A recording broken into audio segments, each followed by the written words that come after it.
నమస్తే అండి, నేను వాణి. ఈరోజు మనం తోట సుబ్రహ్మణ్యం గారు రచించిన రక్త సంబంధం అనే ఒక మంచి కథను విందాం. మా ఆయన ఇక లేరు అన్నది మనసు అంగీకరించడమే లేదు, కానీ అది నిజం. బుద్ధికి తెలుస్తుంది. పెద్దబ్బాయికి ఫోన్ చేశాను. వెంటనే బయలుదేరుతాను అన్నాడు. ఎంత వెంటనే బయలుదేరినా వాడు వచ్చేటప్పటికి 2 రోజులు పడుతుంది. వాడు అమెరికా వెళ్ళను అన్నాడు.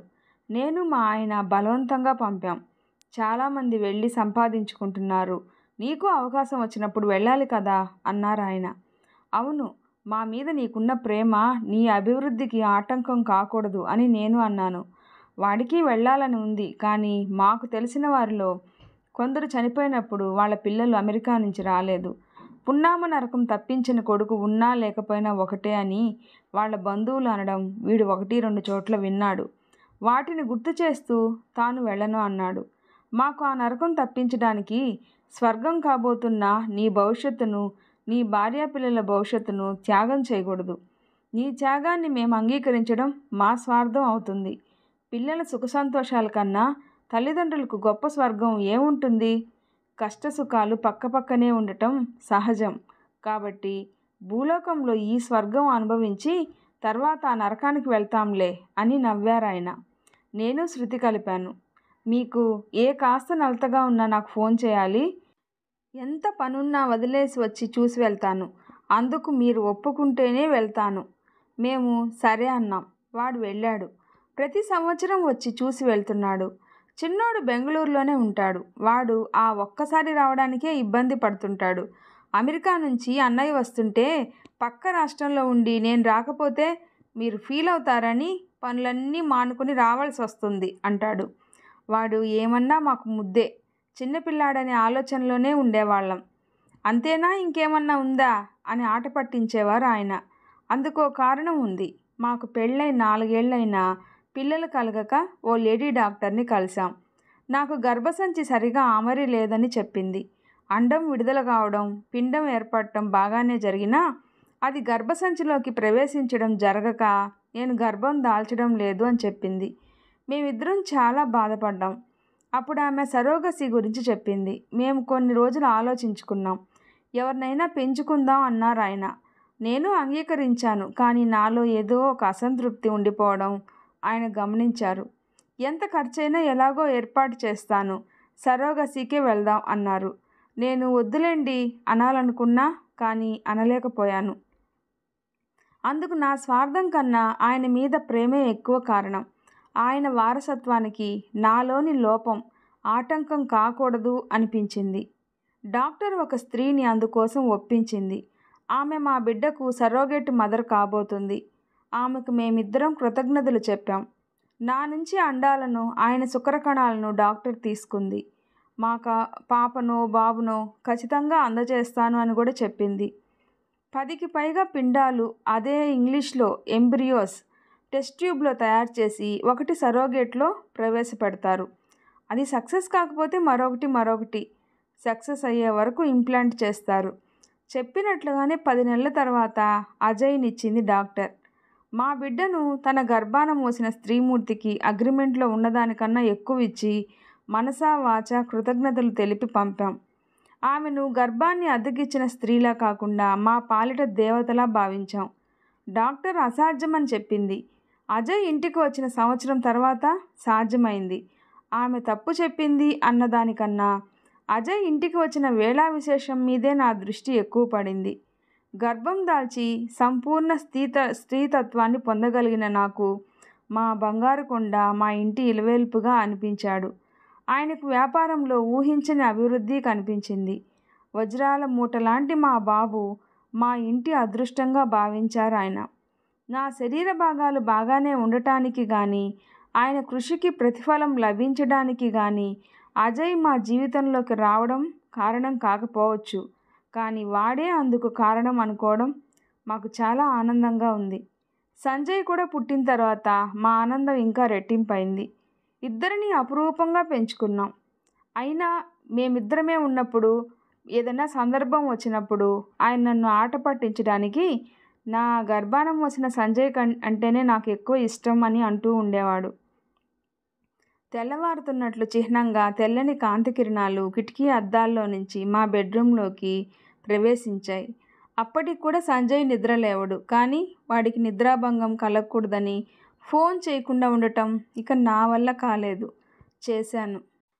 రాత్రి అన్నయ్య నేను కాన్ఫరెన్స్ కాల్లో మీ ఇద్దరితో మాట్లాడాం కదా, అప్పుడు బాగానే ఉన్నారు, ఇంతలో ఏమైంది అంటూ బోరుమన్నాడు.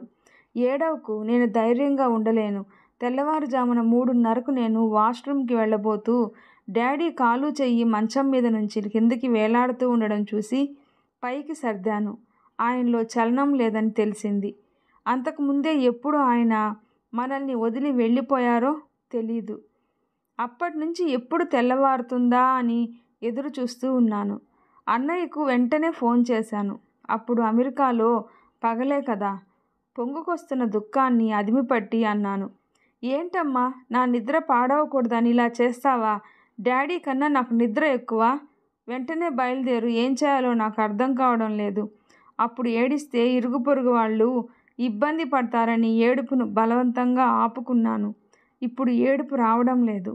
ఆయనకు సునాయాస ముగింపు ఇచ్చిన ఆ భగవంతునికి కృతజ్ఞతలు తెలపాలి అనిపిస్తుంది అన్నాను. అందరికీ నేను ఫోన్లు చేస్తానులే అమ్మా అన్నాడు. కొన్ని నిమిషాల తర్వాత కాలింగ్ బెల్ మోగింది. ఇరుగు పొరుగు వాళ్ళు వచ్చారు. సంజయ్ ఫోన్ చేశాడని మా కుడిపక్క ఇంటాయని చెప్పాడు. వాళ్ళ ఓదార్పు చూపులు నాలోని దుఃఖాన్ని పొంగించాయి. సుమారు 3 గంటల నుంచి నాలో దాగి ఉన్న ఒంటరితనపు భయము, నా శరీరాన్ని హృదయాన్ని ఎవరో సగానికి కోసి తీసుకుపోతున్నట్లు కలుగుతున్న బాధ ఒక్కసారిగా పెళ్ళుబికాయి. బోరున ఏడ్చేశాను. నాతో ఎక్కువ స్నేహంగా ఉండేవారు కూడా ఏడ్చారు. అందరూ నన్ను ఓదార్చడం మొదలుపెట్టారు.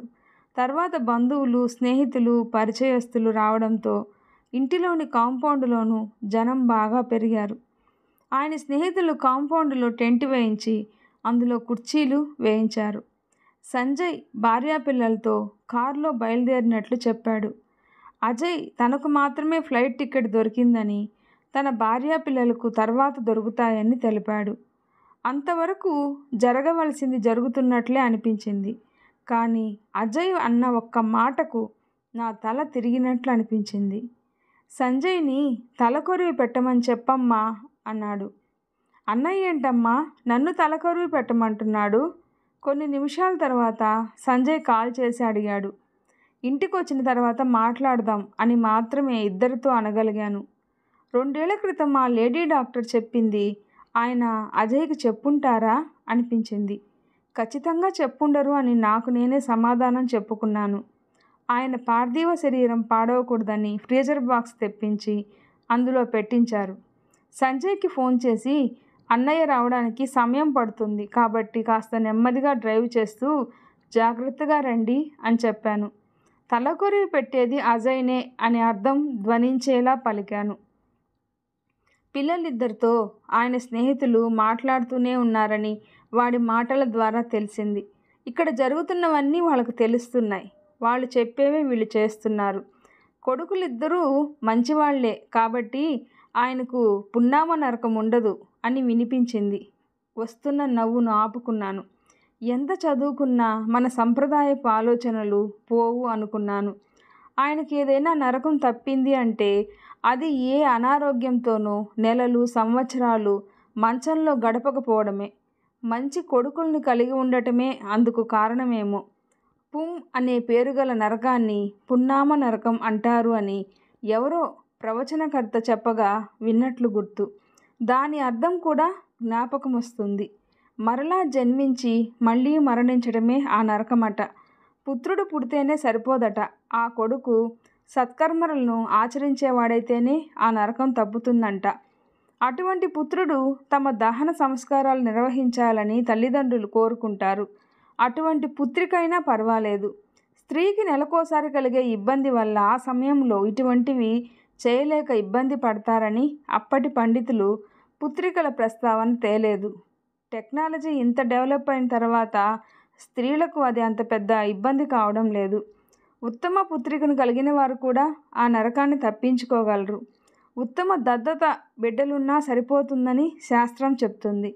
సంతానం లేని వారు అనాథాశ్రమం నుంచి పాపనో బాబునో దత్తత తీసుకుంటే వాళ్ళకి తల్లిదండ్రుల ప్రేమ దక్కుతుంది, వీరికి పున్నామ నరకం తప్పుతుంది. అందుకే ఆయన దత్తత తీసుకుందాం అన్నారని నాకు ఇప్పుడు అర్థమవుతుంది. నాకు కూడా ఆ నరకం ఉండదు. ఎందుకంటే వాళ్ళు నాకు కూడా కొడుకులే కదా. పుడితే మేమిద్దరం మళ్ళీ పుట్టాలి, లేకపోతే ఇద్దరం పుట్టకూడదు. మరో జన్మలోనైనా వేరొకరితో నా జీవితం అనే భావన కూడా నేను భరించలేను. ఇద్దరం అలా జీవించాం, కుటుంబాన్ని అలా నడుపుకొచ్చాం. సంజయ్ వచ్చిన తర్వాత ఏవో జాగ్రత్తలు చెప్పి ఆయన స్నేహితులు వెళ్ళారు. దూరపు బంధువులు కూడా రేపు వస్తామని బయలుదేరారు. దగ్గర బంధువులు రాత్రి ఇక్కడే బస చేశారు.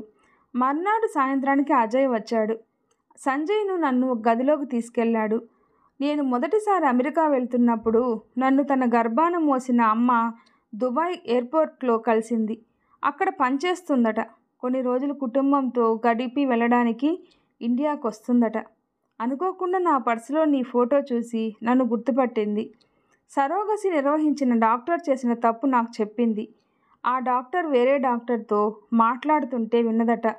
ఆమెకు డబ్బు అవసరం చాలా ఉండటంతో ఆ తప్పు తనకు తెలిసినా డాడీకి నీకు చెప్పలేదట అన్నాడు. షాక్ నుంచి తేరుకోవడానికి నాకు కొన్ని క్షణాలు పట్టింది. 2 ఏళ్ల క్రితమే ఆయనకు నాకు ఈ విషయం తెలిసింది.